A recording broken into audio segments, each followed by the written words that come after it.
Assalamualaikum warahmatullahi wabarakatuh. Innal hamdalillah nahmaduhu wa nasta'inuhu wa nastaghfiruh wa na'udzu billahi min shururi anfusina wa sayyiati a'malina may yahdihillahu fahuwal muhtadi wa may yudlil falan tajida lahu waliyyan mursyida. Asyhadu an la ilaha illallah wahdahu la syarika lah wa asyhadu anna Muhammadan 'abduhu wa rasuluhu alladzi la nabiyya ba'dah. Wa qala Allah subhanahu wa ta'ala ya ayyuhalladzina amanu taqullaha haqqa tuqatih wa la tamutunna illa wa antum muslimun. Wa qala 'azza man qala ya ayyuhalladzina amanu taqullaha wa qulu qawlan sadida yuslih lakum a'malakum wa yaghfir lakum dhunubakum wa may yuti'illaha wa rasulahu faqad faza fawzan 'azima. Ya ayyuhan nasu taqu rabbakumul ladzi khalaqakum min nafsin wahidah wa khalaqa minha zawjaha wa batha minhuma rijalan katsiran wa nisaa'a wattaqullaha alladzi tasaaluna bihi wal arham innallaha kana 'alaikum raqiba. Amma ba'du, nastaqil hadithi kitabullah wa khairal hadi hadi Muhammad sallallahu alaihi wasallam wa syarrul umur muhdatsatuha wa kullu muhdatsatin bid'ah wa kullu bid'atin dhalalah wa kullu dhalalatin finnar. Kaum muslimin, kaum muslimat, para pemirsa Rosyad TV dimanapun Anda berada, kita masuk pada bab berikutnya min adabil Islam. Di antara adab Islam, artinya di antara akhlak, moral, adab, sunnah yang harus diajarkan kepada anak-anak, yaitu i'lam ya akhil muslim hadanallahu wa iyyak. Ketahuilah wahai saudaraku muslim, semoga Allah senantiasa memberi kita hidayah. Annal Islam ja'a bi adabin wa akhlaqin takaffala lil muslimi walil mujtama'i as-sa'adati fid dunya wal akhirah. Bahwasanya Islam datang membawa aturan-aturan adab, di mana adab untuk pada diri seorang muslim dan juga masyarakatnya. Hal ini akan menjamin baginya untuk mendapatkan sejahtera dunia dan akhirat. Wa min hadhil adab, di antara adab ini, maksudnya ikhwah, di sini penulis mengatakan bahwasanya Islam itu punya aturan dalam adabnya sehari-hari. Dia punya aturan, dia punya adab yang harus diperhatikan oleh seorang muslim. Dan jika dia melakukan adab-adab ini, maka dia akan dijamin hidupnya sejahtera di dunia dan akhirat. Karena memang Islam itu membawa aturan yang akan mensejahterakan seorang dunia dan akhirat. Wa min hadhil adab, di antara adab ini yaitu an-nazafah, yaitu kebersihan. Kun nazifan fi baitik. Jadikanlah engkau seorang yang bersih di rumahmu. Wa amalik wa malbasik wa jismik. Baik itu di rumahmu, di tempat bekerjamu, pakaianmu, fisikmu, jasadmu, wala siyama inda dhihabika ilal masjid la salah. Apalagi kalau kamu di saat kamu pergi ke masjid untuk melaksanakan salat. Wa khassatan salatul jum'ah, terutama salat Jumat. Faghtasil wa tatayyib walbis ahsanat thiyab. Mandilah engkau, pakailah wangi-wangian dan pakailah pakaian yang terbaik. Wala tadhhab bistiyabin wasakhin. Jangan kamu pergi ke salat Jumat ataupun jangan kamu pergi ke masjid yaitu dengan pakaian yang kotor. Au dzata raihatin karihatin, atau pakaian yang di situ sudah ada bau yang tidak sedap. Artinya ikhwah, kalau kita pergi ke masjid, kalau kita seorang muslim, tentunya haruslah kita jaga kebersihan kita jaga kebersihan pakaian kita, kita jaga kebersihan diri kita, ya. Demikian ikhwah, di semua tempat di mana kita berada. Itu ikhwah. Terutama kalau saat kita ingin melaksanakan sholat Jumat atau sholat berjamaah di masjid, maka hal ini sangat dibutuhkan, sangat perlu bagi kita untuk bersikap bersih. Ya, tentunya supaya tidak mengganggu orang yang sholat yang berada di sebelah kita. Janganlah kita pergi ke masjid dengan menggunakan pakaian kotor, sehingga hal itu akan membuat risih orang yang berada di samping kita. Dan janganlah kita datang ke masjid dengan bau amis, ya, dengan bau yang banyak sedang melekat pada diri kita. Karena hal itu akan mengganggu orang yang sholat di samping kita, atau mungkin radius 1 meter itu terganggu semua gara-gara bau kita yang amis misalnya. Maka dalam masalah ini, ya, hendaklah dia hilangkan hal-hal yang memang mengganggu orang yang sholat. Rasulullah sallallahu alaihi wasallam pernah bersabda, innal malaikata yata'adza bima yata'adza bihin nas. Sesungguhnya malaikat itu akan terganggu dengan apa saja yang mengganggu manusia. Kalau dia mengganggu yaitu berupa wangi-wangian, dia bau badannya amis misalnya, gak sedap, maka hal itu juga akan mengganggu malaikat, di samping juga mengganggu manusia. Demikian ikhwah. Kemudian wala tata'u basatal masjid bijau rabik. Janganlah engkau pijak karpet masjid dengan kaos kakimu. Bijau robin wasakhin, dengan kaos kakimu yang basah. Fihi raihatul aqdamil mu'dhiyah, di mana di kaos kaki itu sudah ada bau kaki yang tidak mengenakkan. Fadzalika yu'dhi al-musallin, karena hal itu akan mengganggu orang yang sedang sholat.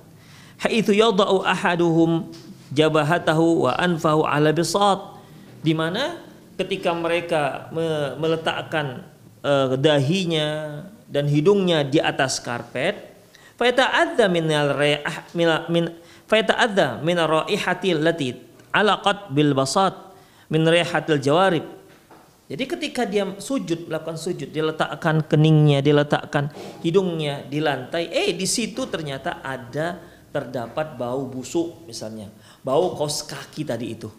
Demikian ikhwah rahimanallahu. Ternyata ketika dia pijak, karena kaos kaki sudah lama tak dicuci-cuci, baunya pun naudzubillah, ya. Kemudian begitu pula dia jalan ke dalam masjid dengan menggunakan kaos kaki itu, jejak langkah yang pernah dia letakkan kakinya itu malah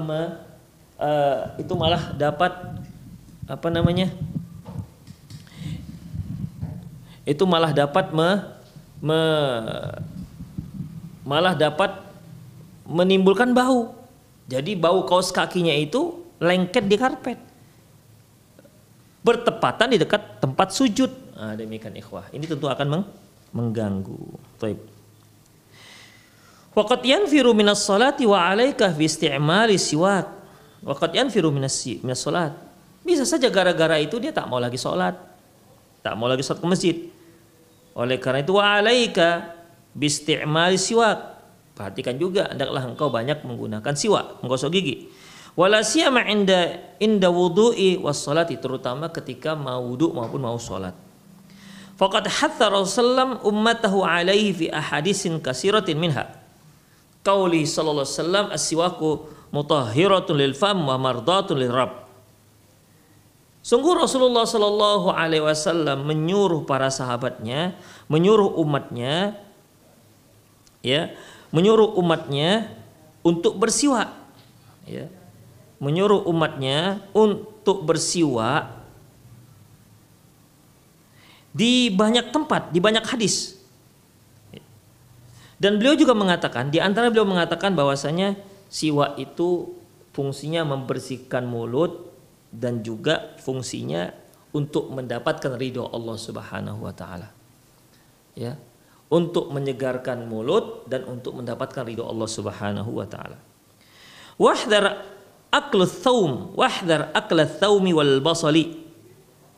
Dan juga hati-hati jangan sampai kalian makan bawang putih dan bawang merah. Mengapa demikian? Mengapa enggak boleh? Karena qabla dhihabika ila lil masjid wal amal. Jangan kalian makan bawang putih dan bawang merah mentah ketika kalian mau pergi ke masjid atau ketika kalian akan pergi ke masjid atau ketika kalian akan bekerja.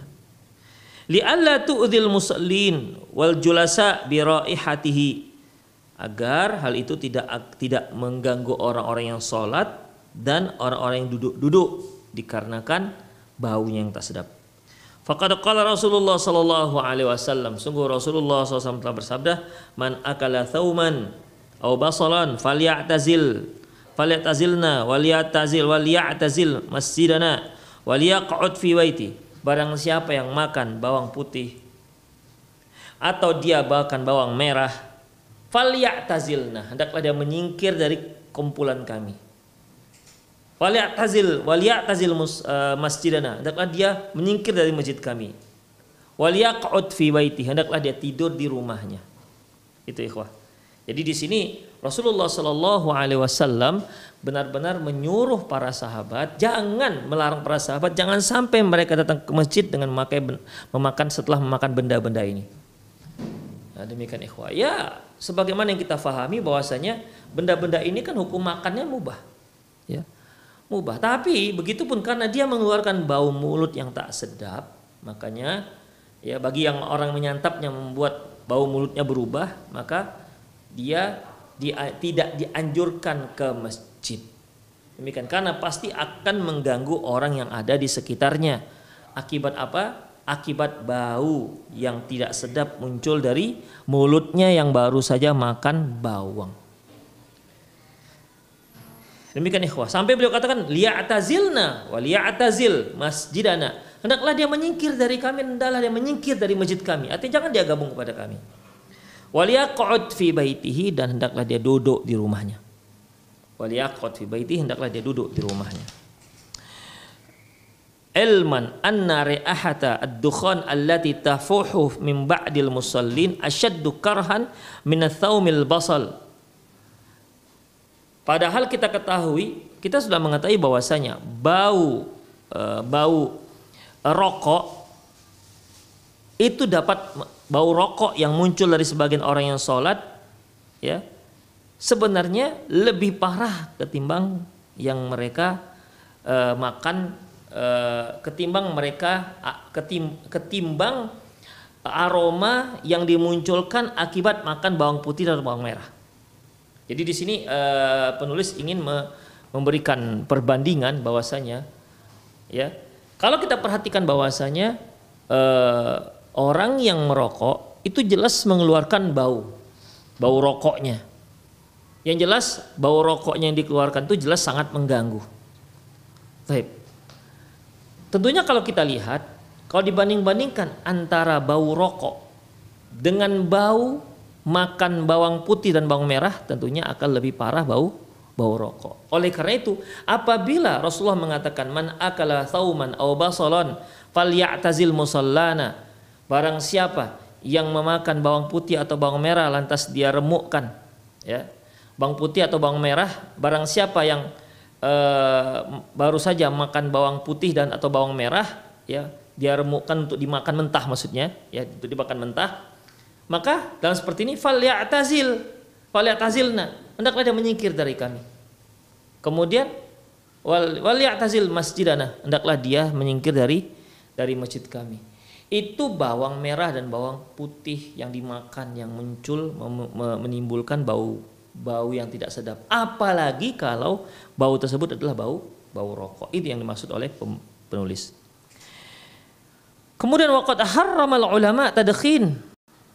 Ditambah lagi para ulama telah mengharamkan menghisap rokok. Lidararihi 'alal jismi wal mali wal jiran. Hal itu sangat berbahaya untuk dirinya, untuk jasmaninya, untuk hartanya, bahkan untuk tetangganya. Wa huwa minal khaba'ith allati hadzara ta'ala minha. Dan sesungguhnya ini merupakan perbuatan yang tak baik, ya. Sesungguhnya ini merupakan perbuatan yang tidak baik ataupun perbuatan wa huwa min khaba'ith, ini merupakan salah satu perbuatan yang tercela ataupun buruk yang dilarang oleh Allah Subhanahu wa taala. Allah Subhanahu wa taala firman, wa yuhillu lahumut thayyibat wa yuharrimu alaihimul khaba'is, yaitu mereka menghalalkan hal-hal yang baik dan mengharamkan apa saja yang khaba'is, yang busuk. Wa qala Rasulullah la darra wa dir. Beliau mengatakan tidak ada memudaratkan dan juga tidak ada dimudaratkan. Artinya kita sebagai seorang muslim haram hukumnya bagi kita memudaratkan orang lain. Sebagaimana orang lain juga haram hukumnya memudaratkan kita sebagai adiknya. Intinya la darar wa dirar, tidak ada yang namanya memudaratkan dan tidak ada yang namanya dimudaratkan.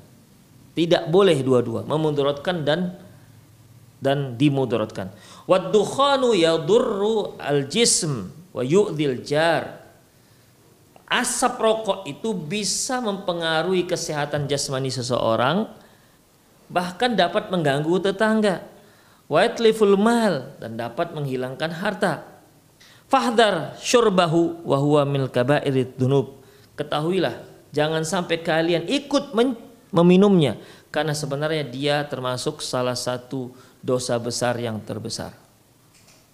Demikian ikhwah. Ya, jadi di sini kalau kita lihat kaum muslimin yang apa namanya?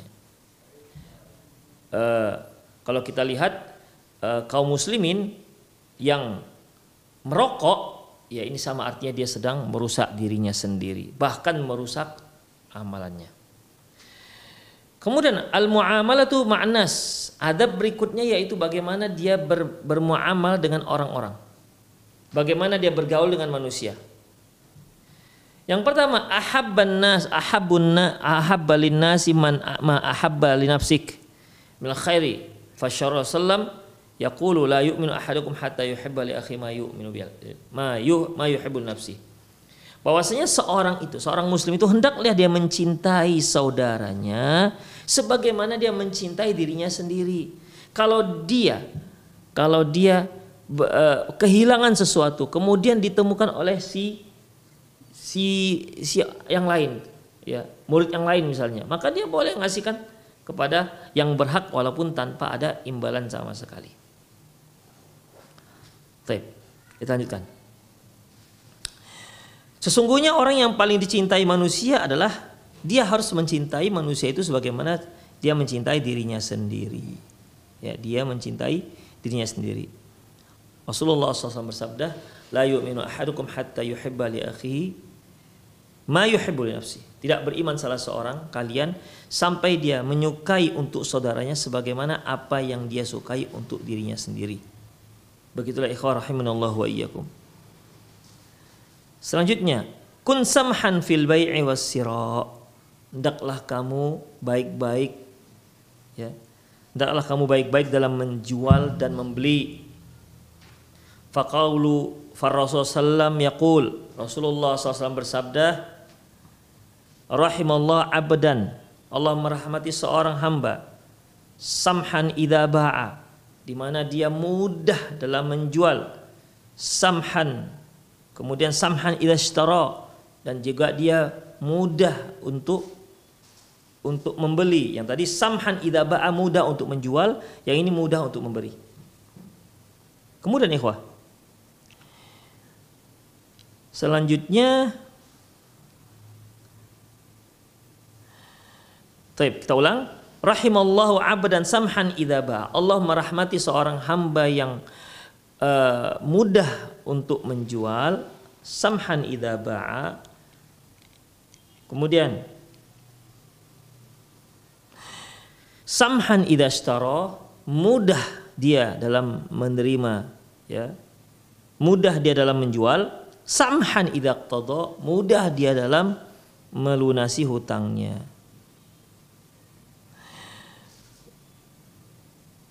J. Khalitin nas wa ansahahum wa asbarahum wa asbar ala adhanihim. Di mana seorang manusia itu, hendaklah seorang itu dia bergabung dengan manusia-manusia yang lain, ya. Hendaklah dia bergabung dengan manusia-manusia yang lain, bergaullah kita katakan dengan manusia-manusia yang lain, dan ansahahum, dan nasihati mereka supaya apa? Supaya bersabar. Wasbir ala adahum, hendaklah bersabar atas gangguan-gangguannya.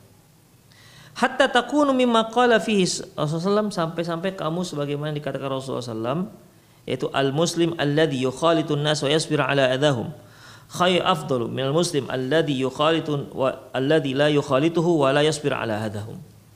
Jadi di sini penulis mengatakan yang dari terkait dengan masalah muamalah, pergaulan.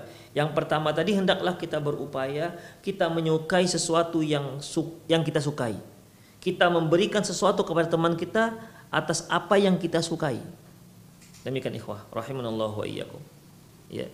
Kemudian yang B, hendaklah dia hendaklah dia memberikan maaf ataupun hendaklah dia mudah dalam berjualan, ya. Wasyira, dan juga mudah dalam membeli. Demikian. Rasulullah SAW bersabda, rahimallah, Allah merahmati abdan samhan idza ba'a, seorang hamba yang mudah dalam menjual, samhan idza ishtara, mudah dalam membeli, samhan idza iqtada, mudah dalam membeli, mudah dalam menjual, samhan idza iqtada, ya. Mudah dalam melunasi hutang dan mudah dalam memberikan hutang, mudah dalam melunasi hutang. Itu yang kedua. Yang ketiga, ikhwah, harus bergabung dengan kaum muslimin yang lain, ya. Harus bergaul dengan muslim-muslim yang lain. Dan harus sabar dengan gangguan mereka, ya. Harus sabar dengan semua gangguan-gangguan mereka. Tapi Rasulullah SAW pernah bersabda, al-muslim yukhalitun nas wa yasbir ala adahum. Seorang muslim dia bergaul dengan orang-orang dan dia sabar atas gangguan orang-orang tersebut, ya. Dan dia sabar atas gangguan orang tersebut. Khairun, lebih baik, minal muslim, khairun, afdal minal muslimi alladzi la yukhalituhum wa la yasbir ala adahum, yaitu mereka yang dimana tidak mau bergabung dengan mereka, kemudian dia tidak sabar atas gangguan yang dia terima. Demikian ikhwah rahimanallahu wa ikum. Intinya bahwasanya kita dianjurkan untuk tetap bergaul dengan masyarakat, kemudian di sana kita harus pilih-pilih sikap apa yang terbaik untuk kita. Jika seandainya sikap tersebut bertentangan dengan Quran dan Sunnah, maka kita hilangkan. Demikian ikhwah rahimanallahu wa iyyakum. Intinya bahwasanya al-muslim yukhalitun nas wa yasbir ala adahum, seorang muslim yang diburu oleh hewan, ya. Al-muslim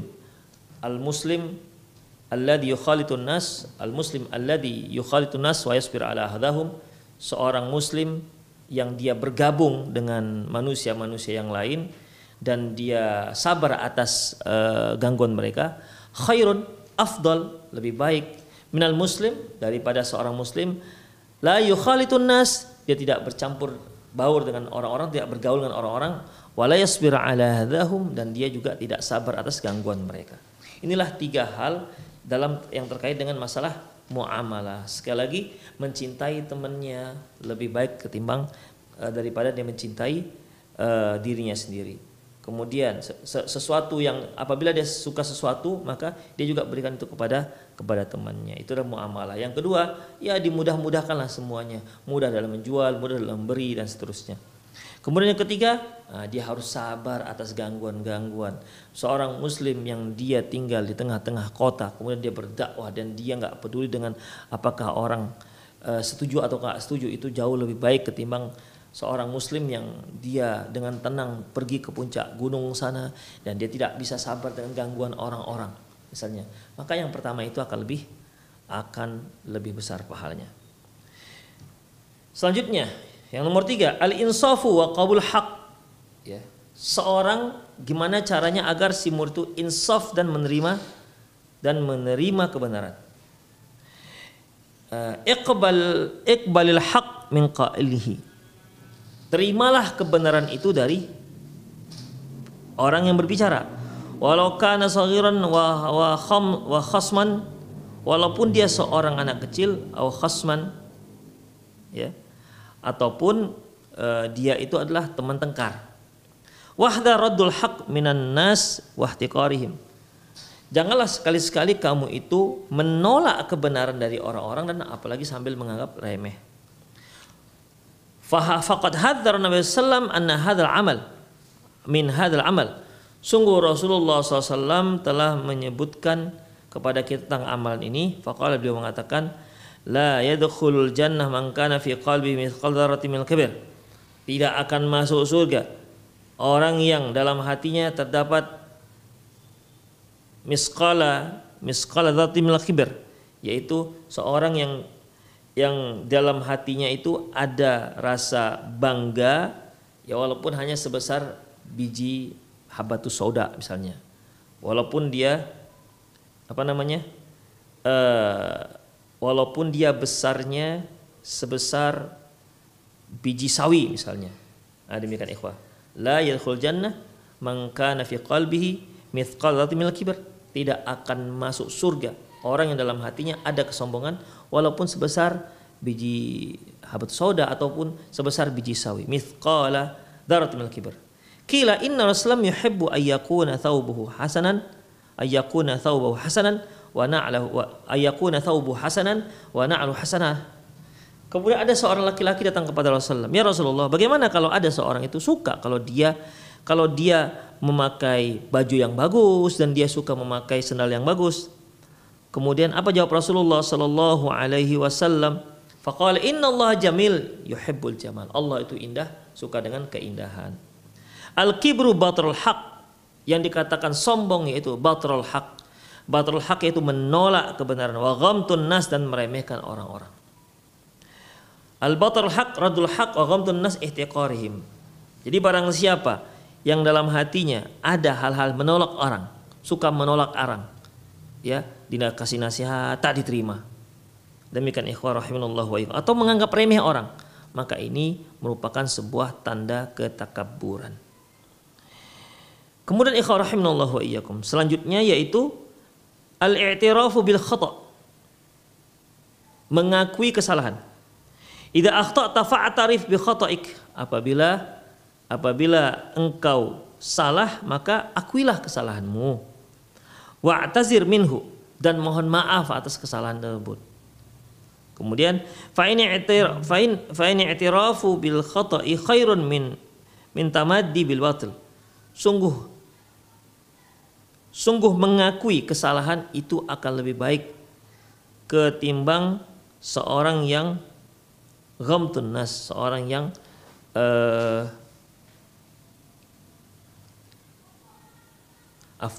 fa inna i'tiraful bi khata' khairun min at-tamaddi bil batil. Sesungguhnya mengakui kesalahan itu akan lebih baik ketimbang tamaddi bil batil, yaitu ketimbang terus-terusan melakukan keburukan.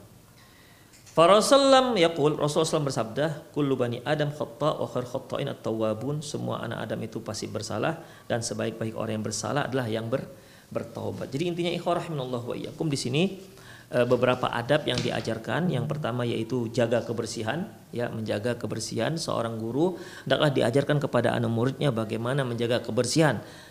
Demikian juga orang tua hendaklah menyuruh anaknya untuk menjaga kebersihannya, mulai dari kebersihan jasmaninya, mulai dari demikian juga kebersihan pakaiannya, kebersihan tempat belajarnya, kebersihan kamarnya misalnya, kebersihan kebersihan ruang belajarnya misalnya, ya, kebersihan kelasnya misalnya. Ini harus diajarkan anak-anak, ya, bahwasanya dia harus hidup dengan cara yang bersih. Demikian, jangan sampai dia karena kotor sehingga mengeluarkan bau yang tidak sedap bagi orang-orang yang ada di sekitarnya. Yang kedua yaitu bagaimana cara bermuamalah dengan orang lain, ya, bagaimana cara bermuamalah dengan orang lain, ya. Yang pertama caranya hendaklah dia apa yang dia sukai untuk dirinya, maka itu juga dia sukai untuk orang lain. Demikian ikhwah rahimanallahu wa iyyakum. Dari mulai makanan sampai sikap. Kalau dia tidak suka dicemberuti orang lain, maka dia jangan cemberuti orang lain. Demikian. Kalau dia suka kalau orang bertemu dengan dia dengan wajah yang ceria, senyuman yang manis, maka perlakukan juga, ya, perlakukan juga seperti itu orang lain. Jadi jangan sampai dia protes karena orang lain tak ramah dengan dia, tapi dia sendiri nggak ngerti bahwasanya dia tak ramah pada orang lain. Makanya ikhwah, apa yang kita senangi untuk diri kita, maka itu juga yang kita lakukan untuk orang lain. Itu yang pertama terkait dengan masalah muamalah. Yang kedua yaitu ketika kita bermuamalah, ya, yang namanya muamalah itu namanya pasti ada hutang lah, ada jual beli, maka ini semua dimudahkan.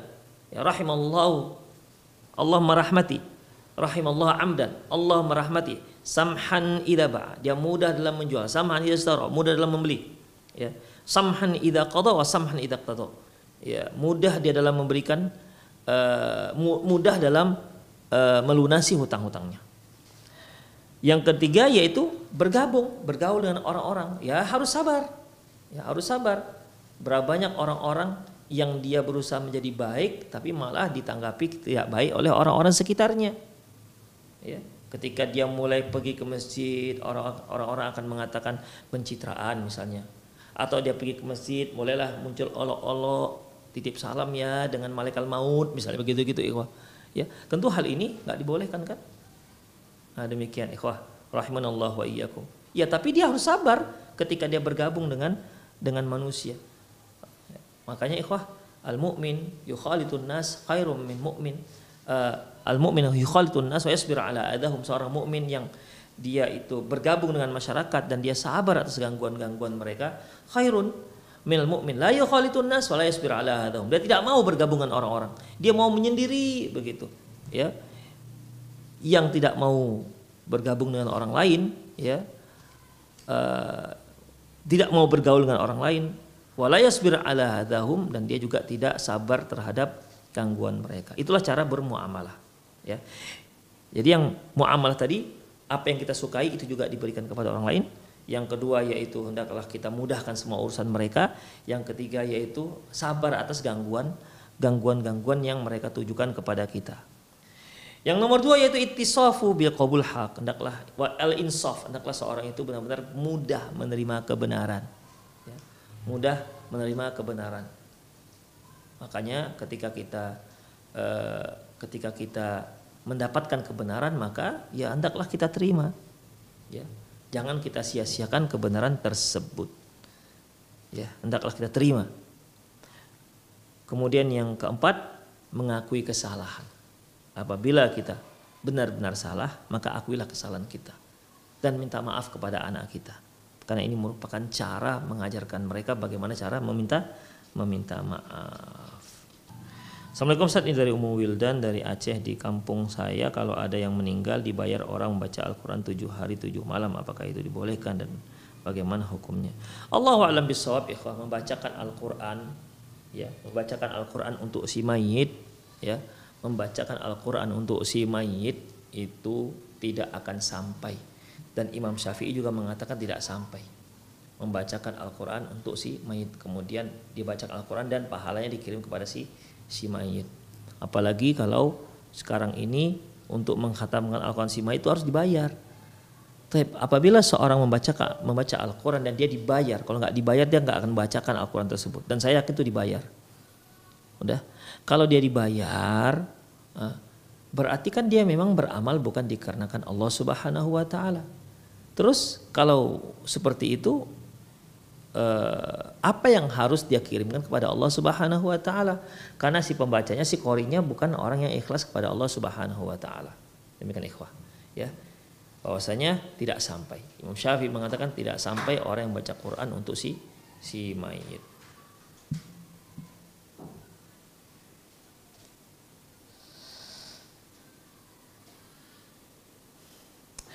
Assalamualaikum warahmatullahi wabarakatuh. Saya baru berhijrah menggunakan niqab tapi selalu timbul diri dalam hati. Selalu timbul diri dalam hati. Selalu tertimbul dalam hati, saya takut riya. Riya ibadah takut dibilang alim. Tapi dalam hati saya Ustadz, seperti baca Quran rada kuat, dalam hati saya takut supaya didengar oleh orang lain. Tapi sebenarnya tidak Ustadz. Ikhwah rahimanallahu wa iyyakum, ya. Kita jangan sampai mengurungkan niat kita ketika kita mau melakukan sebuah kebaikan dengan alasan nanti takut riya. Jangan. Kita itu tetap melakukan amalan kebaikan apapun, dan kalaupun muncul ada riya, kita harus tentang, kita harus berantas. Jangan kita pasrah dengan riya tersebut. Demikian. Jadi bagaimana? Tetap beramal dan ikhlas begitu. Jadi targetnya itu beramal dan ikhlas, bukan nanti kita mau beramal nanti saya nggak ikhlas akhirnya kita nggak jadi beramal. Itu waswas setan namanya. Jadi tetap beramal dan berupaya untuk terus ikhlas kepada Allah Subhanahu wa Ta'ala. Begitu caranya ikhwah rahimanallah wa iyyakum. Ya, jadi jangan jadi hiraukan saja bisikan-bisikan setan tersebut. Nah, kemudian ikhwah rahimanallah wa iyyakum, demikian juga Ya, ajarkan kepada mereka bagaimana cara bermuamalah yang baik dengan orang lain. Bagaimana cara bergaul yang baik dengan orang lain. Sebagaimana yang telah kita bahas bahwasanya yang pertama, hendaklah dia memiliki sebuah prinsip hidup, yaitu apa yang dia sukai untuk dirinya, maka itu juga yang dia lakukan terhadap orang lain. Man kana yu'minu billahi wal yawmil akhir la yu'minu ahadukum hatta yuhibba li akhihi ma yuhibbu li nafsihi. Tidak beriman salah seorang kalian hingga dia mencintai untuk saudaranya apa saja yang dia sukai untuk dirinya. Oleh karena itu, jika dia tidak suka kalau diganggu, maka janganlah dia mengganggu orang lain. Jika dia tidak suka misalnya orang bertemu dengan dia dengan wajah yang cemberut, maka janganlah dia perlakukan orang lain dengan hal yang sama. Jika dia suka orang memperlakukan dia dengan wajah yang ramah, ya, dengan senyuman yang manis, maka dia lakukan itu juga kepada orang lain. Demikian ikhwah rahimanallahu wa iyyakum. Kemudian jika dia berpedagang, maka ya dia hendaklah mudah dalam berdagang. Rahimallahu rajulan, Allah merahmati seorang laki-laki, samhan idza ba'a, samhan idza ishtara, wa samhan idza iqtada. Allah merahmati seorang laki-laki yang kalau dia menjual dia mudah. Tidak begitu alot, tidak alot. Ya, terkadang kita lihat kalau ada orang yang jual beli, si penjual tawar menawar dengan sangat alot misalnya. Ya, dengan sangat alot. Demikian, padahal dia sudah dapat untung namun tetap bertahan alot. Maka tentunya ini bukanlah seorang yang mendapat rahmat dari Allah Subhanahu wa taala. Bukanlah orang yang mendapat janji rahmat dari Allah Subhanahu wa taala. Hendaklah kita sebagai seorang muslim berdagang mudah. Ya, kalau sudah untung udahlah kasihkan saja. Demikian. Demikian juga ketika kita berposisi sebagai seorang pembeli, jangan terlalu alot. Ya. Menawar terkadang sampai setengah harga. Itu ikhwah, menawar sampai setengah harga. Harga misalnya 200.000 ditawar 70.000 misalnya. Ya, ini satu hal yang enggak layak. Kemudian menawar dengan cukup alot, lama, naiknya sedikit demi sedikit. Tentunya ikhwah rahimanallahu wa iyyakum, ini bukanlah sebuah karakter seorang yang mukmin. Tapi ya itulah, seorang pembeli bersikap alot seperti itu juga dikarenakan si penjualnya alot. Jadi sama saja, pembeli dan penjual sama-sama alot dalam melakukan perdagangan. Demikian ikhwah. Ya, jadi ya itulah dua orang yang tidak mudah dalam menjual dan membeli. Padahal Rasulullah mengatakan rahimallahu rajulan samhan idza ba'a wa samhan idza ishtara wa samhan idza iqtada. Allah merahmati seorang laki-laki yang ketika dia menjual dia mudah, ketika dia membeli dia mudah, bahkan ketika dia melunasi hutangnya dia juga mudah. Ya, dia mudah. Demikian ikhwah. Ya, tidak repot orang yang berpiutang kepadanya sehingga harus menagih-nagih. Karena dia tahu tentunya ikhwah, matal ghani zulmun. Orang yang menunda-nunda pembayaran hutang padahal dia sanggup, maka itu zalim. Ya, maka itu sebuah kezaliman, haram hukumnya. Demikian ikhwah. Misalnya dia berjanji akan melunasi hutangnya besok misalnya. Besok dia tak lunasi hutangnya, padahal dia sanggup melunasinya. Dia tunda sampai besoknya lagi, besok lusa. Maka dia sudah melakukan satu kezaliman. Karena dia telah menunda janji pembayaran hutang. Dan dia sanggup untuk membayarnya, tapi sengaja dia tunda. Makanya matul ghani zulmun. Orang yang menunda-nunda pembayaran hutang, padahal dia sanggup untuk membayarnya, maka ini sebuah kezaliman. Walaupun akhirnya dia bayar, tapi dia telah mendapatkan dosa karena penundaan tersebut. Beda halnya kalau seandainya dia menunda karena memang belum sanggup. Nah, untuk orang yang berhutang belum sanggup membayar, maka Allah menghimbau kepada orang yang berpiutang, yang memberikan hutang, wa in kana dzu usratin fanadhiratun ila maisarah. Apabila jika seandainya mereka kesulitan untuk membayarnya, maka kasih tempo untuk waktu yang lebih mudah. Wa antasaddaqu khairul lakum. Tapi kalau engkau anggap lunas, maka itu akan lebih baik untukmu. Demikian ikhwah rahimanallah wa iyyakum. Itulah dia luar biasanya Islam dalam bermuamalah, ya. Kemudian mereka yang ketiga yaitu mereka yang memang ketika dia bergaul dengan orang-orang maka dia memiliki sifat yang sabar. Apalagi seorang yang ingin menghidupkan sunnah Rasulullah Sallallahu Alaihi Wasallam di tempat di mana sunnah sangat asing, di tempat di mana Islam masih sangat asing. Maka dalam masalah ini seorang yang akan menegakkan sunnah di tempat tersebut, maka dia akan mendapatkan komentar-komentar yang aneh. Maka dia harus bersabar dengan komentar-komentar ini.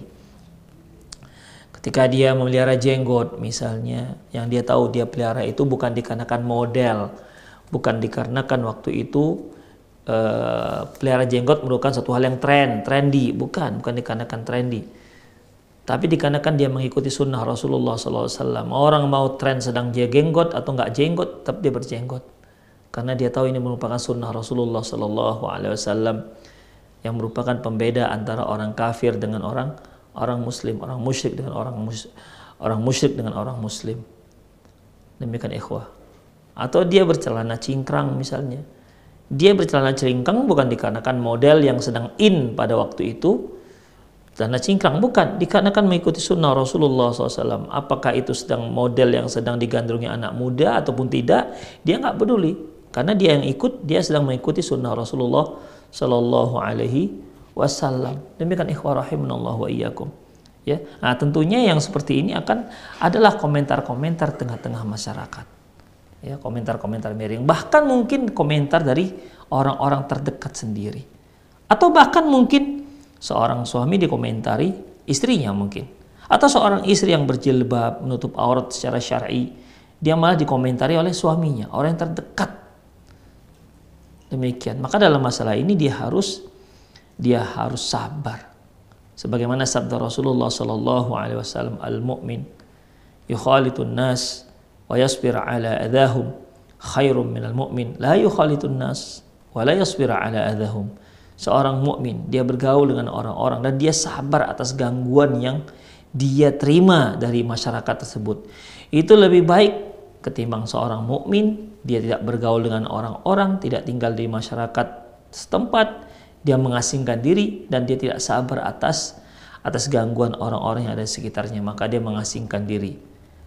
Demikian ikhwah, ya tentunya yang pertama akan lebih baik karena dengan dia berada di sana di tengah-tengah masyarakat dan menghidupkan sunnah Rasulullah SAW di tengah-tengah masyarakat yang sangat awam dengan sunnah Rasulullah, walaupun dia tidak bicara, maka keberadaan dia itu saja sudah cukup sebagai dakwah di tengah masyarakat. Istrinya yang memakai syar'i, istrinya tidak ada mengajak kawan-kawan yang lain ataupun ibu-ibu yang lain memakai pakaian syar'i, enggak. Dia pakai sendiri aja begitu. Itu saja sudah merupakan dakwah di tengah-tengah masyarakat. Demikian ikhwah rahimanallah wa iyyakum. Ya, dakwah bihal, dakwah dengan perbuatan. Demikian ikhwah. Jadi bahkan terkadang ikhwah, dakwah dengan cara perbuatan tanpa kata-kata terkadang malah lebih mengena di tengah-tengah masyarakat. Ya. Apalagi diiringi dengan akhlak yang baik, ya. Ya, yang namanya cobaan pasti ada. Demikian. Di dunia ini nggak akan ada orang yang tidak dikomentari. Anda berbuat baik akan dikatakan pencitraan. Anda yang berbuat buruk bahkan lebih parah lagi akan dinilai sebuah keburukan. Itulah ikhwah rahimanallah wa iyyakum. Yang ketiga, al-insafu fi wa qabul haq. Hendaklah diajarkan kepada anak-anak itu adab insaf dan bisa menerima kebenaran. Demikian, insaf dan bisa menerima kebenaran. Karena tidak semua orang bisa menerima kebenaran. Ya. Menerima apa yang dikatakan oleh orang lain jika itu memang benar. Apalagi orang yang memberikan kita masukan itu merupakan orang yang kita anggap bawahan kita. Apakah dia mungkin istri kita atau mungkin anak kita atau mungkin murid kita yang memberikan masukan pada kita ataupun yang mengkritik kesalahan kita. Demikian. Maka kita sebagai seorang muslim hendaklah menerima kebenaran itu dari mana saja. Dari mana saja. Selama itu benar, maka jangan sombong untuk menolaknya.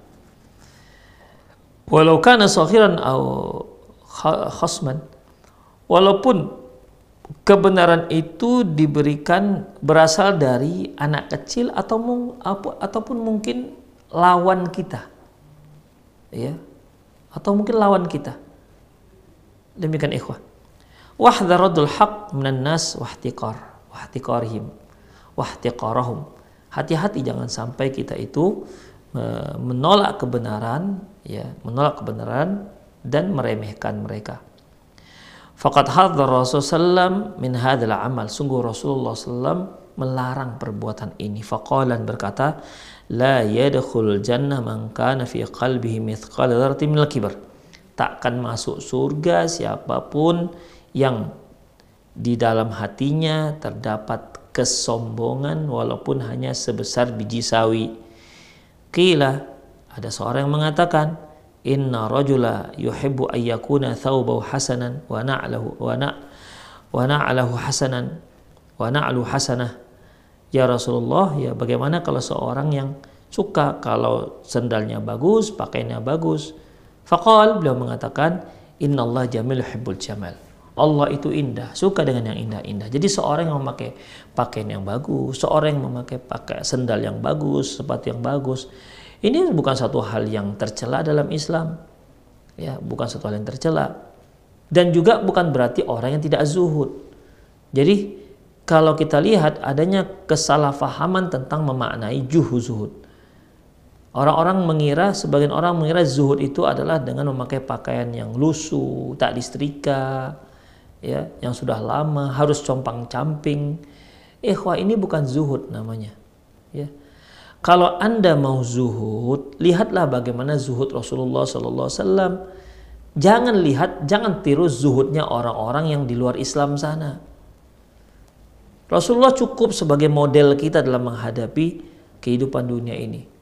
Kalau kita mau melihat siapa orang yang paling zuhud, dia adalah Rasulullah SAW, maka tirulah dia. Apakah Anda pernah melihat dalam riwayatnya beliau memakai pakaian compang-camping? Apakah Anda pernah melihat bahwasanya beliau seorang yang tidak rapi? Tidak, ikhwah. Bahkan seorang sahabat pernah mengatakan bahwasanya ketika beliau memakai pakaian merah, apa kata sahabat tadi? Sungguh beliau itu lebih tampan ketimbang bulan purnama. Demikian. Dan banyak riwayat menyebutkan Rasulullah itu sangat suka dengan minyak wangi. Sangat suka dengan minyak wangi. Demikian. Bahkan beliau juga banyak riwayat menyebutkan beliau memakai minyak rambut. Begitulah Rasulullah SAW, rapi, wangi, rambutnya tertata. Begitulah ikhwah rahimunallah, rambutnya diminyaki. Itulah Rasulullah SAW. Jadi jangan dikira Rasulullah itu orangnya compang-camping, bukan, itu rapi, wangi. Bahkan bukan hanya tubuh beliau aja yang wangi, ya, mulut beliau juga wangi. Makanya beliau sangat suka bersiwak karena itu akan menghilangkan bau mulut. Ketika Aisyah radhiyallahu anha ditanya apa yang dilakukan Rasulullah SAW ketika beliau mau masuk rumah, apa kata Aisyah? Beliau bersiwak terlebih dahulu, beliau menggosok giginya terlebih dahulu, sehingga ketika dia bertemu dengan istrinya tidak tercium bau busuk ataupun bau yang tak sedap. Jadi beliau tidak ingin ada bau tak sedap yang tercium dari tubuh beliau dan apalagi dari mulut beliau. Demikian ikhwah rahimanallah wa iyyakum. Jadi innallaha jamil yuhibbul jamal. Allah itu indah, suka yang indah-indah, ya. Allah itu indah, suka dengan yang indah-indah. Yang dikatakan takabur adalah al-kibru batarul haq wa ghamtun nas. Yang dikatakan kibr, yang dikatakan sombong adalah ghamtul haq, batarul haq, menolak kebenaran, wa ghamtun nas, dan meremehkan orang lain. Demikian. Biasanya menolak kebenaran dengan meremehkan orang lain ini ada sejalan. Mengapa dia menolak kebenaran? Karena kebenaran itu berasal dari orang-orang yang dia anggap remeh, yang dia remeh-temehkan. Demikian ikhwah. Sehingga dia gak bisa menerima kebenaran dari orang tersebut. Karena dia anggap dia ini gak layak untuk memberi saya nasihat, begitu ikhwah. Ini yang dikatakan orang yang kibr, orang yang sombong, ya, orang yang sombong. Demikian ikhwah rahimanallah wa iyyakum. Kalau kita lihat Mengapa Allah Subhanahu wa taala mengatakan tentang iblis aba wastakbaro? Dia enggan dan dia sombong, dikarenakan dia yaitu menolak perintah Allah Subhanahu wa taala untuk sujud kepada Adam. Allah mengatakan, "Ma mana'aka alla tasjuda idz amartuk?" Hai iblis, kenapa engkau tidak sujud padahal aku yang suruh? Dalam hatinya dia mengatakan, dia menjawab bahwasanya ya, dia nggak layak sujud kepada Adam, nggak layak, karena dia merasa dia lebih baik ketimbang Adam. Dia katakan, "Ana khairum minhu," aku lebih baik ketimbang si Adam. Ya Allah, engkau menyuruh aku untuk sujud kepada Adam, sementara aku lebih baik kepada si Adam, itulah lebih kurang. Ya, dia katakan, "Ana khairum minhu," aku lebih baik daripada si Adam. "Khalaqtani min nar wa khalaqtahu min tin," engkau ciptakan si Adam dari api, engkau ciptakan aku dari api, dan engkau ciptakan si Adam dari tanah. Itulah ikhwah. Jadi gara-gara dia meremehkan Adam dan dia menganggap dirinya lebih baik, si iblis akhirnya mengingkari, tidak ingin melaksanakan perintah Allah Subhanahu wa taala. Makanya dia dikatakan Allah sombong. Aba, dia enggan, wastakbaro, dan dia sombong. Kemudian ikhwah, al-i'tiraf bil khata'. Yang keempat yaitu mengajarkan kepada anak-anak al-i'tiraf bil khata', yaitu mengakui kesalahan. Idza akhta'ta fa'tarif bi khata'ik, apabila kamu salah maka akui kesalahanmu. Wa'tadzir minhu, minta maaflah, fa inna i'tirafa bil khata'i khairum minat tamaddi bil batil, karena sesungguhnya mengakui kesalahan itu lebih baik ketimbang terus berada di atas kebatilan. Fa Rasulullah sallallahu alaihi wasallam yaqul, Rasulullah sallallahu alaihi wasallam bersabda, kullu bani adam khata'un wa khair khata'ina at-tawwabun, semua anak Adam itu salah dan sebaik-baik orang yang bersalah adalah yang bertaubat. Itulah ikhwah, sebaik-baik orang yang bersalah adalah yang bertaubat. Jadi dalam masalah ini, ketika kita sebagai orang tua jika melakukan kesalahan, ya akui kesalahan kita. Jika kesalahan yang kita lakukan itu terhadap anak-anak kita, ya minta maaf pada anak kita. Demikian ikhwah. Ya, karena nggak ada seorang pun di antara kita yang maksum, yang tidak ada salah sama sekali. Pasti ada kesalahan. Ya, kullu bani adam khata'un, setiap anak Adam itu pasti salah.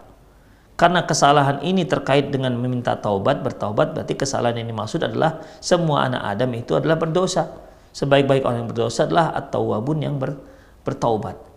Itulah ikhwah. Oleh karena itu, salah satu yang perlu diajarkan ya pada anak-anak yaitu dengan cara menanamkan pada diri mereka untuk mengakui kesalahan jika memang dia salah, dan ajarkan kepada mereka meminta maaf.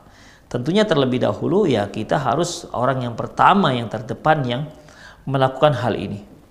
Orang pertama yang terdepan yang melakukan hal ini, dimana kita jika kita terjadi kesalahan, ya kita sebagai orang tua pastilah punya salah pada anak-anak kita, pasti punya kesalahan.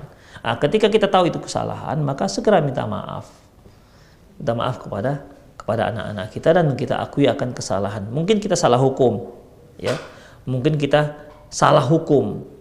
Seharusnya yang kita hukum si anak kita A, kita hukumnya si B. Sudah kadung dihukum misalnya, maka minta maaf, ya, minta maaf. Jangan pura-pura seolah-olah orang tua itu tidak salah. Kalaupun dia salah, maka dia kembali kepada pasal A, yaitu nggak salah. Ini merupakan suatu hal yang sangat keliru bagi orang tua. Apalagi kalau ada semboyan orang-orang yang mengatakan tidak ada orang tua itu yang minta maaf. Astagfirullah. Ini suatu hal yang salah jelas. Ya, orang tua justru orang yang terdepan yang minta maaf ketika dia salah, agar dia bisa ditiru oleh anak-anaknya. Kemudian ikhwah, selanjutnya, at-tawwabun humul ladzina ya'tarifuna bi akhta'ihim. Yang dikatakan tawwabun yaitu orang-orang yang mengakui kesalahannya, wa yarji'una anha, dan dia menarik perbuatan tersebut, wa yatubuna ilallah, dan bertaubat kepada Allah Subhanahu wa taala. Yang kelima, al-adlu wal qaul haq. Yang kelima, ikhwah rahimanallahu wa iyyakum, yaitu bersikap adil dan berkata yang hak. Ya, bersikap adil dan berkata yang hak. siapapun dia di antara kita, ya haruslah bersikap adil, ya, bersikap adil dan berani bicara yang benar, berani bicara yang benar.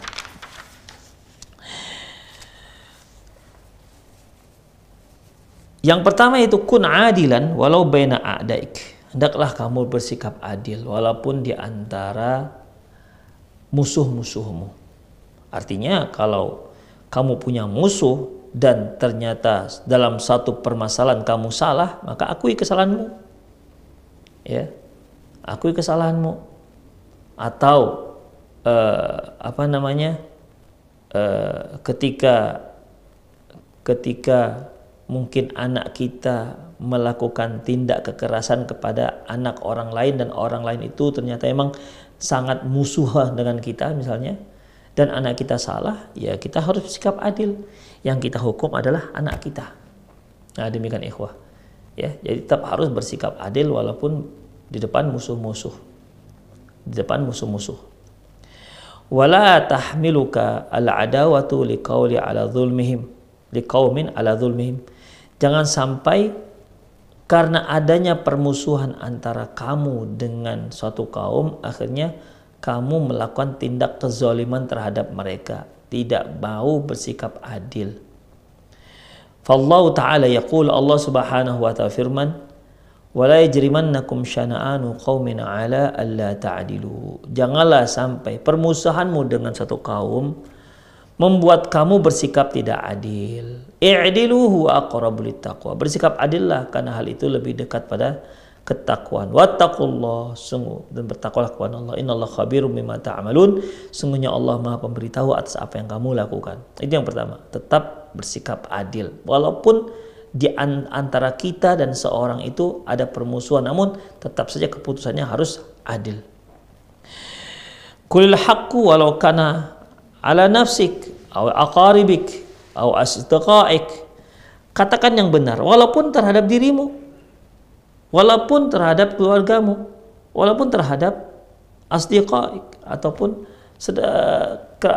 teman-temanmu. Jadi katakan yang benar. Siapa yang salah, katakan salah.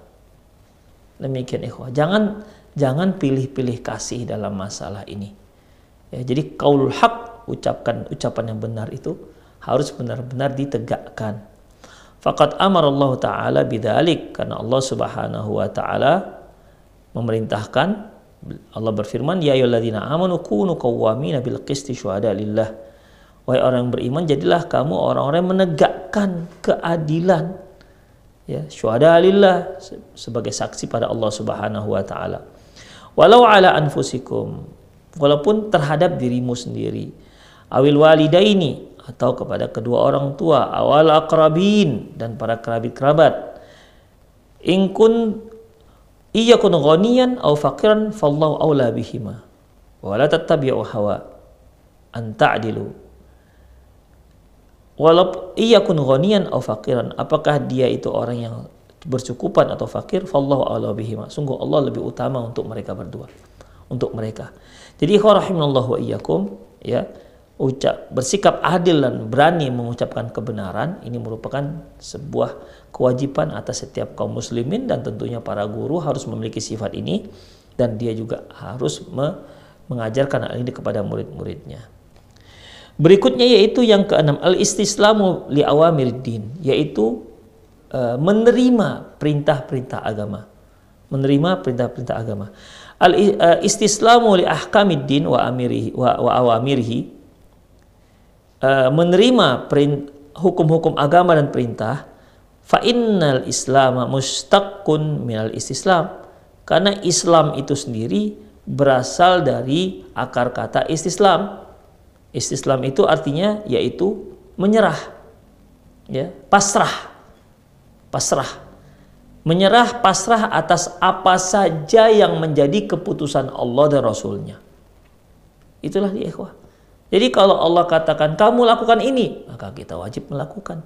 Kata Rasulullah, kamu jangan lakukan ini, maka kita jangan lakukan. Jangan terlalu banyak tanya, ya, jangan terlalu banyak tanya, sebagaimana halnya Bani Israel. Demikian ikhwah. Jadi dalam masalah ini lakukan saja apa yang diperintahkan oleh Allah Subhanahu wa taala. Wala taqus ahkamad-din bi ra'yik wa aqlik.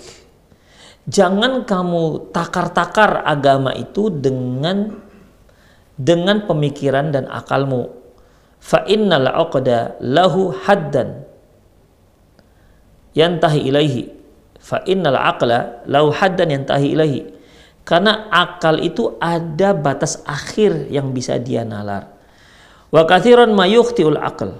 Dan makanya banyak sekali kesalahan pada akal. Wa ya'jizu an tafsiri jami' umurdin, sehingga dia tidak mampu untuk mentafsirkan banyak hal tentang masalah-masalah agama. Walidzalika qala Ali radhiyallahu anhu, oleh karena itu Ali radhiyallahu anhu pernah berkata, "Law kana ad-dinu bir-ra'yi lakana al-mashu an asfalil khuffi aula bil mashi ala a'la."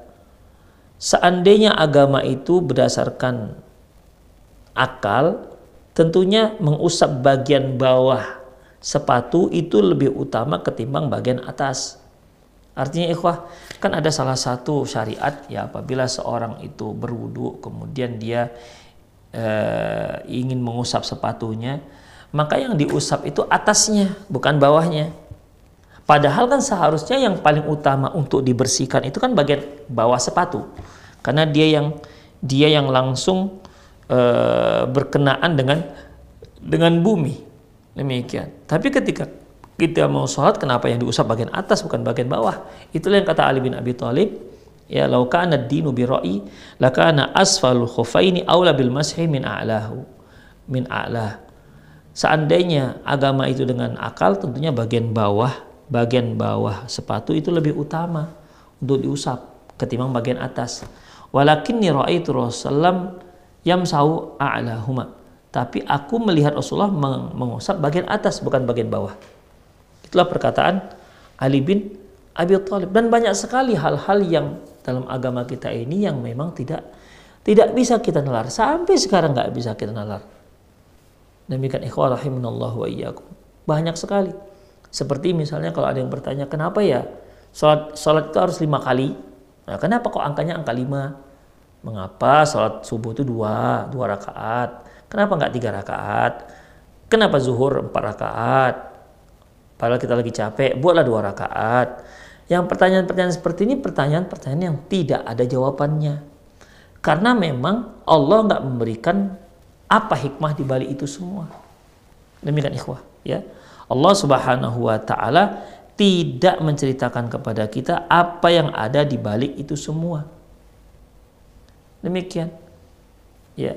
Dahulu pada zaman Rasulullah sallallahu alaihi wasallam tidak ada yang namanya mikroskop yang untuk benda, alat untuk melihat mikroba, nggak ada. Dan Rasulullah Shallallahu Alaihi Wasallam mengatakan, "Idza waqa'ad dzubabu fi syirabi ahadikum falyaghmishu summa yanza'u fa inna fi ihda janahi adda wa fil ukhra shifa." Apabila ada lalat masuk ke minuman kalian, maka celuplah dia, kemudian buang. Mengapa demikian? Beliau katakan, "Fa inna fi ihda janahi adda wa fil ukhra shifa." Karena di salah satu sayapnya itu ada racun, di salah satunya lagi ada penawarnya. Jadi dengan mencelupkan si lalat ini kedua-dua sayapnya itu akan menawarkan racun-racun yang ada pada lalat tersebut. Tapi para sahabat melakukannya, ikhwah. Mereka nggak tanya-tanya, kenapa ya Rasulullah? Kenapa Rasulullah? Mereka sami'na wa ata'na. Karena ini merupakan perintah. Falyaghmishu, celupkan dia. Ya, celupkan dia. Yaghmishu, celupkan dia. Baru summal yanza'u, baru buang.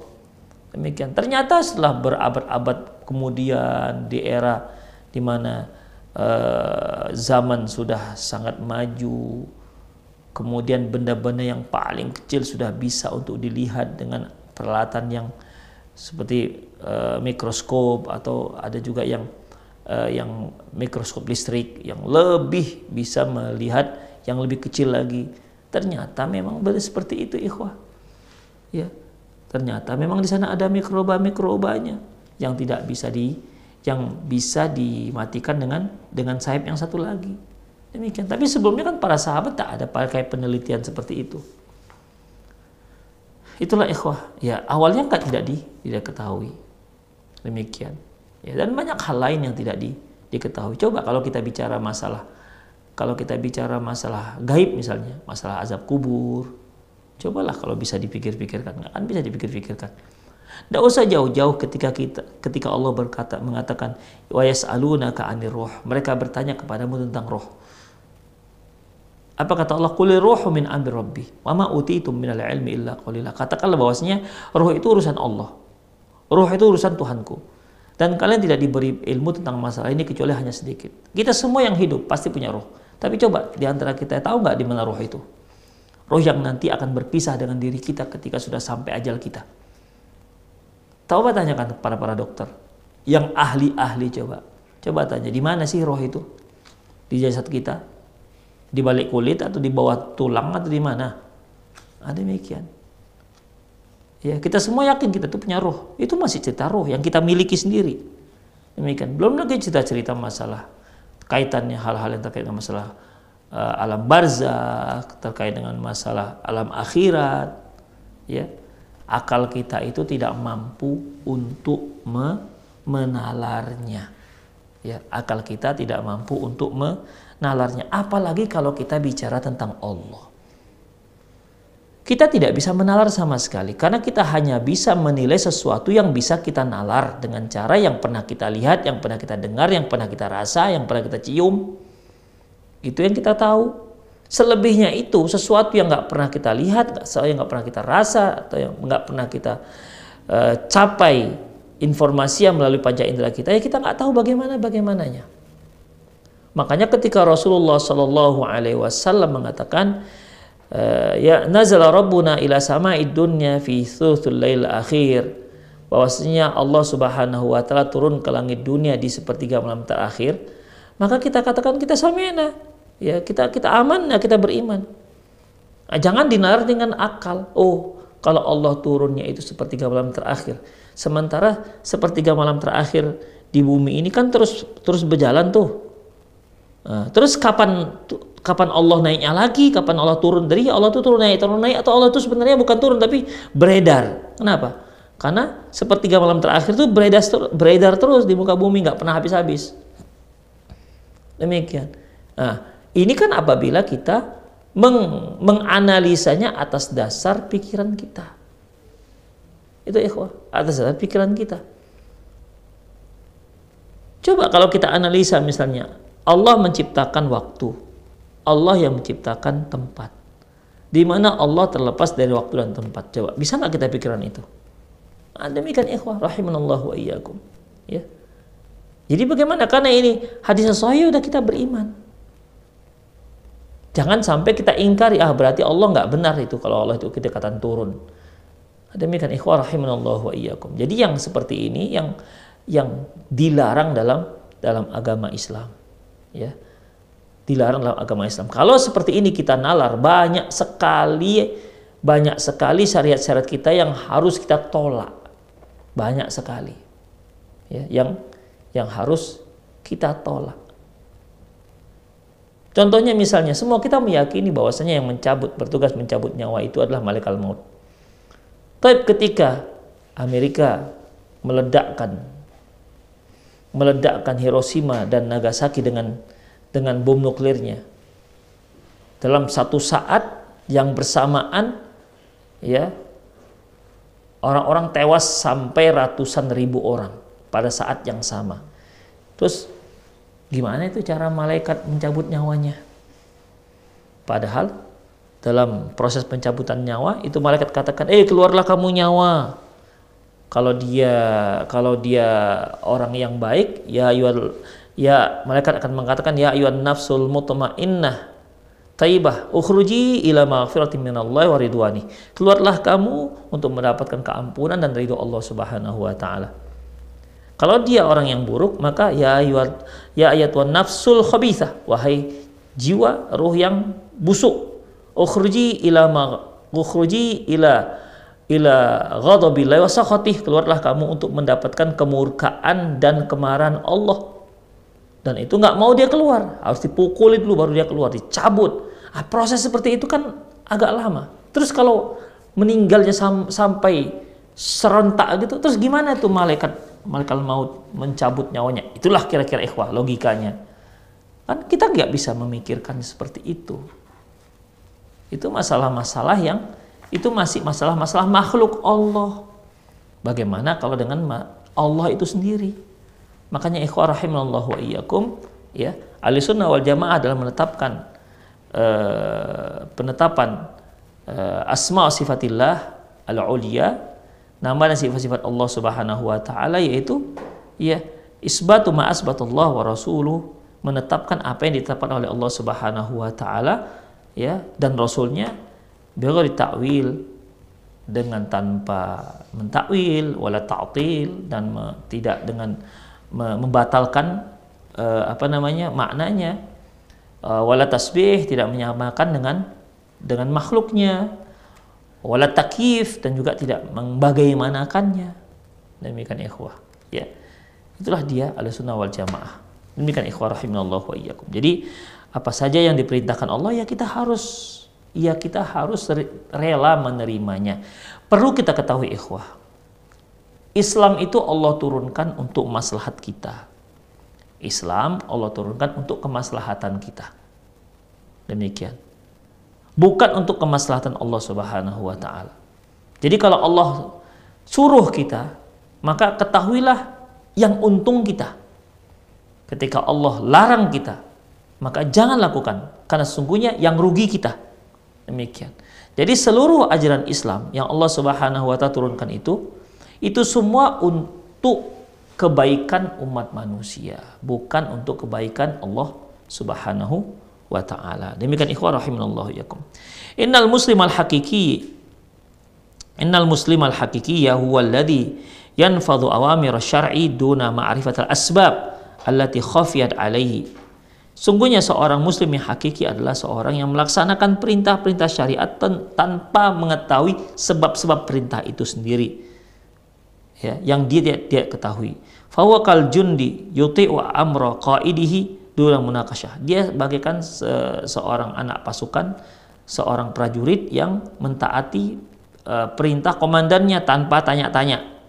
Li'annahu ya'lamu anna qaidahu a'lamu minhu, karena dia tahu bahwasanya komandannya itu lebih tahu tentang diri, lebih tahu daripada dirinya. Wa indama harramal Islam lahmal khinzir wa amtathal muslimun lil amri, ketika Islam mengharamkan daging babi dan kaum muslimin melaksanakan perintah tersebut, falam yas'alu anis sababi, enggak ada yang bertanya kenapa diharamkan daging babi. Nah, demikian. Enggak ada yang bertanya. Wa ba'da madha arba'ati asyari wa ba'da madha arba'atu asyara qarnan, dan setelah berlalulah 14 abad, kasyafat tib al hadis ad-dararihi, barulah sekarang ketahuan bahwasanya makan daging babi itu berbahaya untuk kesehatan. Wa arafna anna Allah lam yahrim syai'an illa lid-darurati,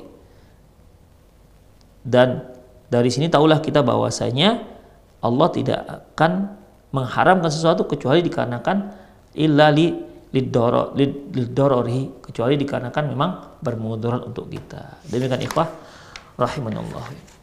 Tapi itu saja kajian kita, semoga bermanfaat. Aku qauli hadza wa astaghfirullah li wa lakum. Walisal muslimin innahu wal ghafur rahim. Bagi para pemirsa yang ingin bertanya, Anda boleh telepon langsung melalui nomor yang sudah ada, atau juga boleh kirimkan pertanyaan Anda melalui nomor yang juga sudah tertera. Assalamualaikum Ustaz, apakah membaca surah Al-Ikhlas dan Al-Falaq dan An-Nas selepas salat maghrib dan subuh dibaca masing-masing 3 kali?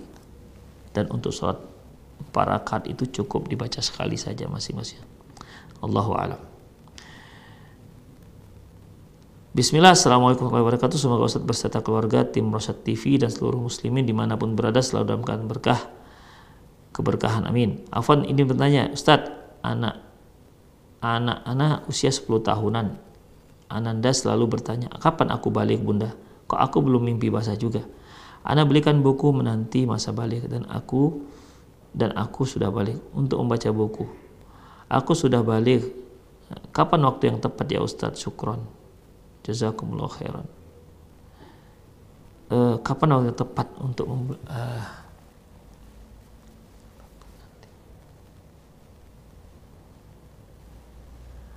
Untuk membaca buku Aku Sudah Balik, kapan waktu yang tepat Ustadz? Para pemirsa rahimanallah wa iyyakum, walaupun memang masing-masing orang punya usia balik sendiri-sendiri, nggak sama ya. Namun insya Allah usia-usia 10 tahun sudah tepat untuk diberikan buku tersebut. Karena biasanya di atas 2 tahun itu, di atas 10 tahun itu sudah mulai mendekati masa balik, apalagi dia seorang perempuan. Insya Allah masa-masa 10 tahun itu sudah bisa kita berikan buku itu. Karena sholat sendiri saja apabila sudah 10 tahun, anak itu sudah bisa dipukul kalau dia belum sholat di saat dia berusia sudah 10 tahun. Ini kan menunjukkan, syariat menunjukkan bahwasanya dia sudah makin dekat pada balik. Karena targetnya bahwasanya anak itu begitu dia balik, dia sudah terbiasa melaksanakan kewajiban sholat. Allahu a'lam. Saya pernah berniat bayar fidyah utang puasa ayah saya sebanyak 30 hari. Kalau sekiranya saya mau bayar pakai beras, berapa takarannya dan apakah boleh saya kasih kepada korban gempa yang ada di Pasaman Barat? Syukron. Allahu a'lam bishawab, ikhwah. Bisa berupa makanan siap santap atau bisa juga berupa makanan pokok. Ya, kalau dia berupa makanan siap santap, ya mungkin pemirsa yang bertanya ini bisa menyiapkan nasi kotak. Ya, nasi kotak ada nasinya, ada sayurnya, ada lauknya, dan boleh dibagikan kepada orang-orang yang terkena dampak pada gempa di Pasaman. Boleh insya Allah, karena mereka dalam keadaan yang sangat butuh bantuan. Boleh. Adapun kalau mau berupa bahan makan pokok, maka dia fidyah itu setengah dari zakat. Mudahnya ini ya, setengah dari zakat fitrah. Ya, setengah dari zakat fitrah. Jadi kalau di tempat pemirsa yang bertanya ini misalnya 2,7 misalnya, maka setengah dari 2,7 itulah fidyah untuk 1 hari yang ditinggalkan. Misalnya kalau kita simpulkan saja, misalnya untuk beras 1,5 kilo, misalnya ini 1,5 kilo untuk 1 hari, berarti 1,5 kilo kalikan 30 hari. Demikian ya, kalikan 30 hari berarti sekitar 45 kilo ya, mungkin lebih kurang begitulah. Demikian ikhwah rahimanallah wa iyyakum.